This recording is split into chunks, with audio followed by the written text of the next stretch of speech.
Faly miarabanao amin'ny anaran'i Jesosy amin'ny Alarobia fahen'ny volana Novambra ity. Ny Rhapsody ny Fahamarinana an'io dia mitondra ny lohahevitra hoe ny fahefantsika hampiasa ny anarany. Ny teny fanokafana dia nalaina tao amin'ny asan'ny apôstôly toko 7:5-10 mivaky toy izao zany amin'ny anaran'i Jesosy.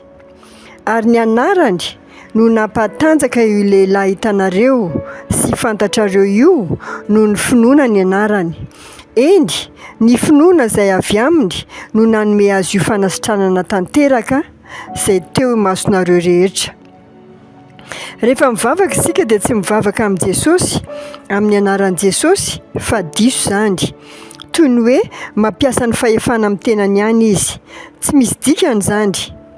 Ny fahefana nomeny Jesosy antsika dia isika mihetsika eo amin'ny toerany mampiasa ny anarany, toy ny hoe izy no miteny na mangataka. Alevy sary an-tsaina hoe nomenao fahefana ny mpisolo vavanao mba hisolo tenanao. Tsy mampiasa ity fahefana ity izy mba hifandraisana aminao, fa hifandraisany amin'ny hafa amin'ny anaranao. Dia tahaka izany mihitsy, nomeny Jesosy antsika ny anarany hisolo tena azy. Noho izany, rehefa miteny isika hoe amin'ny anaran'i Jesosy, dia mitovy lanja amin'ny hoe Jesosy mihitsy no miteny. Izany no haja lehibe indrindra ananantsika kristianina. Mandrindra ny fandaharana ny fikoriana amin'ny fanasitranana mivantana, rehefa manambara hoy ny lehilahin'Andriamanitra hoe mitondra fanasitranana ho anao amin'ny anaran'i Jesosy, dia tsy filazana tsotra fotsiny izany, fa manambara ny fahefana sy ny heriny. Tsy mampaninona n'aiza n'aiza eto amin'ity izao tontolo izao ity no misy ilay olona na ny toe-javatra iainany.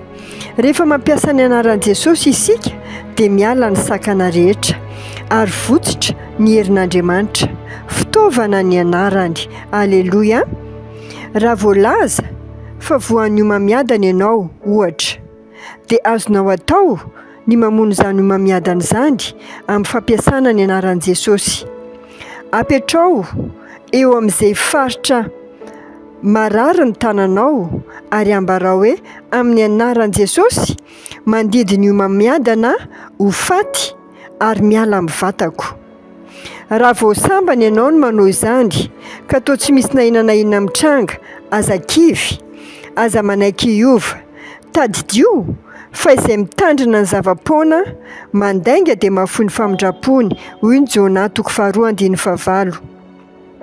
Azonao atao ny mamerimberina ny fanambarana, fa ho faty tanteraka izany rehefa mialevona tsikelikely.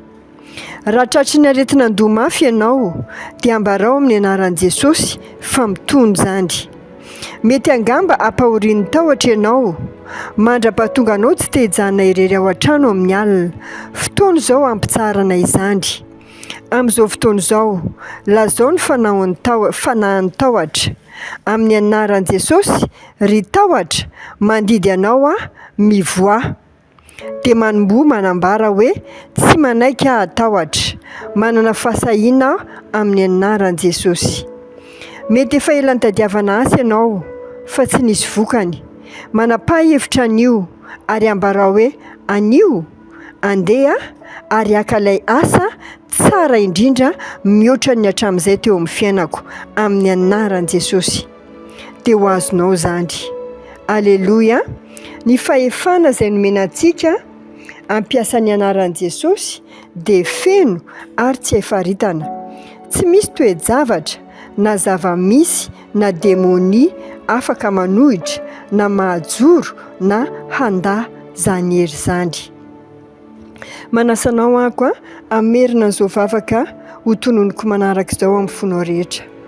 Ray malalo, misaotra anao noho ny hery sy ny fahefan'ny anara-maherin'i Jesosy. Mandresy sy manapaka amin'ny alalan'izany anarany izany manohitra ny toe-javatra sy ny herin'ny maizina rehetra. Ny fitaoman'ny Satana sy ny teti-kadiny amin'ny vahoakan'Andriamanitra dia mikorotana amin'ny anaran'i Jesosy.